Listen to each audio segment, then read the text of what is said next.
अस्सलाम वालेकुम everyone. Welcome to food and fashion. कैसे हैं आप सब? मैं उम्मीद करती हूँ आप सब ठीक होंगे। आप सभी के साथ हाजिर हूँ एक नए दिन शुरुआत के साथ, एक नए व्लॉग के साथ। तो यहाँ पर ना सुबह का टाइम था, मेरे किचन में अंधेरा है, अभी सब सो रहे हैं ना, तो मैंने लाइट ऑन नहीं किया। मैंने अपनी चाय नाश्ता बना लिया है। तो आज मुझे बनाना थी दाल बाटी। तो मैं आज दाल बाटी बना रही हूँ। और आज बात करेंगे हम 50 की उम्र तक क्या काम कर लेना चाहिए, किन बातों का ध्यान रखें। और 50 साल तक अगर आप सेहतमंद हैं तो इसे खुदा की नेमत समझकर शुक्र अदा करें और इसे अच्छे कामों में इस्तेमाल करें। बाद में बीमारी, कमज़ोरी और इबादत करना मुश्किल हो जाता है। अपना सेहत का ख्याल रखना भी सुन्नत है, जैसे कि हमने पिछली वीडियो में बात करी थी। जिंदगी बहुत तेजी से गुजरती जा रही है। कब जवानी आती है और कब 50 साल गुजर जाते हैं, पता नहीं चलता। 50 की उम्र एक खास पड़ाव है, जहाँ से जिंदगी का दूसरा और ज्यादा जरूरी हिस्सा शुरू होता है। उन हदीसों पर चर्चा करेंगे जो हर मुसलमान को अपनी जवानी और जीवन भर करना चाहिए। ये तो आप सबने सुना ही होगा। हमारे नबी ने फरमाया, 5 चीजों से पहले 5 चीजों को गनीमत समझो। अपनी जवानी को बुढ़ापे से पहले, अपनी मालदारी को अपनी गरीबी से पहले, अपनी खाली वक्त को अपने मशरूफियत मशरूफियत से पहले और अपनी ज़िंदगी को अपनी मौत से पहले। तो आइए इसे समझें। पॉइंट नंबर 1, जवानी और बुढ़ापा। 50 की उम्र तक जवानी और सेहत का ज़्यादा से ज़्यादा इस्तेमाल इबादत, नेक अमल और दीनी तालीम हासिल करने चाहिए, क्योंकि बाद में ये चीज़ें कम हो जाएंगी।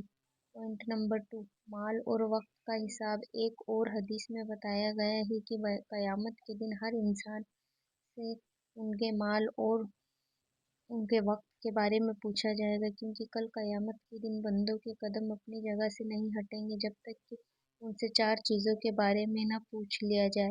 उसमें से यह है कि उसमें उनसे अपनी जवानी किस काम में गुजारी और उसने अपना माल कहाँ कहाँ से कमाया और कहाँ खर्च किया, किसी का हक मार के कमाया या और कहाँ फिजूल खर्च किया। इसलिए इसलिए मेहनत करके हलाल जायज़ रोज़ी कमाना और जवानी सही और जायज़ जगह जायज़ काम में गुजारें। फाइनेंशियल सिक्योरिटी, रिटायरमेंट प्लानिंग शुरू करें। ज़िंदगी में जितनी जल्दी हो सके इन्वेस्टमेंट शुरू करें। आपातकालीन निधि, इमरजेंसी फंड बनाना और कर्ज कम करना। पॉइंट नंबर 3, सेहत और बीमारी। सेहतमंद होते हुए अल्लाह का शुक्र अदा करें और इबादत करें और अपना काम जायज़ का फ़र्ज अदा करें। इबादत, नमाज, रोज़ा, और अगर आपने कुरान न पढ़ा हो तो आज सीखना शुरू करें। ये सब करना जवानी में आसान होता है और शारीरिक मेहनत स्वास्थ्य को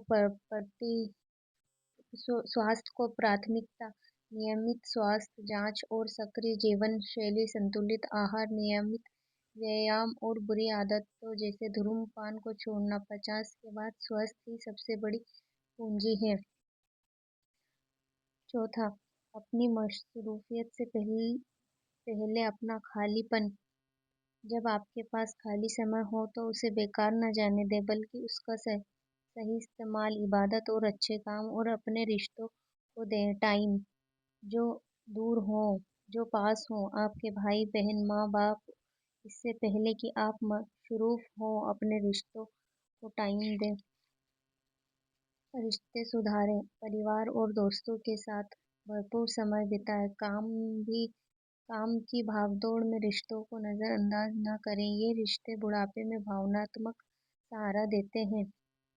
पॉइंट नंबर 5, जिंदगी और मौत। जीवन अनमोल है और हर पल का हिसाब देना होगा। यह सबसे बड़ा पॉइंट है जो हमें याद दिलाता है कि दुनियावी चीज़ों में इतना न खो जाएं कि आखिरत भूल जाएं। یاد رکھیں، 50 کی عمر ایک انت نہیں بلکہ ایک نئی شروعات ہے۔ ان کاموں کو کر کے آپ اپنے دوسرے 50 سال کو اور بھی بہتر بنا سکتے ہیں۔ 50 کی عمر صرف ایک سنکھیا نہیں بلکہ جیون کا ایک مہتوپورن پڑاؤ ہے۔ کیا آپ بھی 50 کی عمر تک جیون کے مہتوپورن پڑاؤوں کو پار کرنا چاہتے ہیں؟ کمنٹ کر کے بتائیں کہ آپ ان میں سے کون سا لکشیہ پہلے حاصل کریں گے۔ کوشل وکاس، اسکلز ڈیولپمنٹ، ہمیشہ کچھ نیا سیکھنے کے لیے کھلے رہیں۔ کوئی نئی بھاشا یا تکنیک یا کلا، پریوارک سمے، فیملی ٹائم، اپنے پریجنوں کے ساتھ مضبوط سمبند بنائیں۔ شوق، ہابیز، ایسے شوق وکست کریں جو آپ کو خوشی دیتے ہیں اور تناؤ کم کرتے ہیں۔ جیون کیول کام اور پیسے کے بارے میں نہیں بلکہ یہ وکاس اور رشتوں کے بارے میں بھی ہے۔